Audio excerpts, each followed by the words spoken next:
Nasabat ng Philippine National Police ang illegal na droga na tinatayang nagkakahalaga ng mahigit 133 milyon sa baybayin ng Nilapacan. Ayon sa ulat na tinanggap ng PNP, dakong alas 6 ng gabi nang tumugon ang pinagsamang operatiba ng Linapacan Municipal Police Station, Provincial Police Drug Enforcement Unit, Provincial Intelligence Unit sa tawag ng isang residente ng barangay Maroyog-Royog.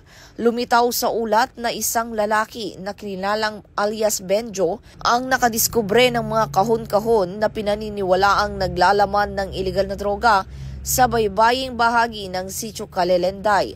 Natagpuan sa lugar ang ilang kahong balot ng itim na tape at may markang stone na nakakalat sa dalampasigan. Ayon sa investigasyon, naglalaman ang mga kahon ng hinihinalang cocaine na may kabuuang timbang na 25,210 grams at may halagang tinatayang 133,613,000 pesos. Ang mga nasabat na droga ay kasalukuyang nasa kustudiya na ng Palawan Provincial Forensic Unit at nakatakdang isumite sa PIDEA Palawan Office para sa karampatang proseso at disposisyon. At ito ang bagong PNP para sa bagong Pilipinas, serbisyong mabilis, tapat at nararamdaman.